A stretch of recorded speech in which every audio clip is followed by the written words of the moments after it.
For today's episode, susubukan naman nating magluto ng honey butter crispy pata. At nagpakulo na ako ng tubig, ilalagay ko na yung nabili kong pata sa pangpang. Maglalagay lang ako ng bawang at sibuyas. Tapos lalagyan ko ng pamintang buo at maglalagay ng isang dakot na asin. At tatakpan ko lang ito hanggang lumambot. At habang iniintay nating lumambot ang pata, gagawa na ako ng napakasarap na sausawan. Naglagay lang ako ng toyo, tapos suka at maglalagay ako ng pamintang durog, nor liquid seasoning at asukal. Siyempre hindi mawawala yan.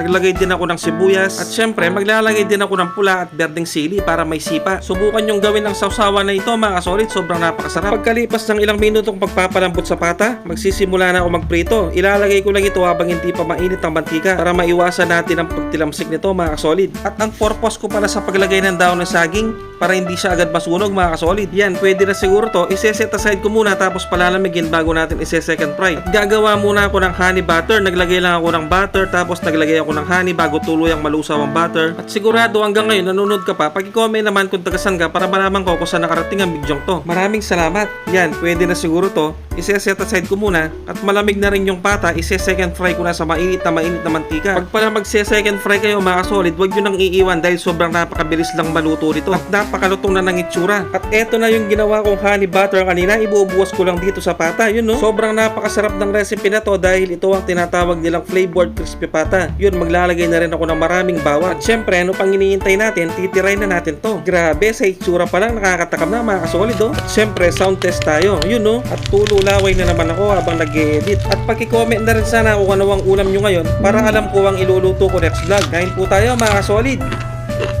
Sus Mario Josep, panyama na po. Sobrang lasang-lasa yung nilagay kong honey butter at the same time nangingibabaw pa rin yung pagkalasa ng sobrang napakasarap na crispy pata. At syempre isasawsaw ko dito sa ginawa kong special na sausawan. Yun no, sobrang napakasarap din ng special na sausawan na to mga solid. Kaya ano pang ginagawa nyo, punta na kayo sa palengke at bumili na kayo ng pata at magluto na kayo ng honey butter crispy pata. Sobrang napakadali lang ng reseping to mga solid. At shoutout nga pala si Trisha Ann Romero Pascual ng Cavite City, sigurado nanonood siya ngayon. At nanonood din ngayon si Oyon Mendoza ng Singapore, sigurado nanonood ka ngayon. Maraming salamat sa panonood. At shoutout nga rin pala sa mga bagong viewers at followers dyan. Welcome na welcome kayo dito sa akin channel. Grabe mga kasolid, hindi ko talaga mapigilang sumubo pag ganito ang ulam.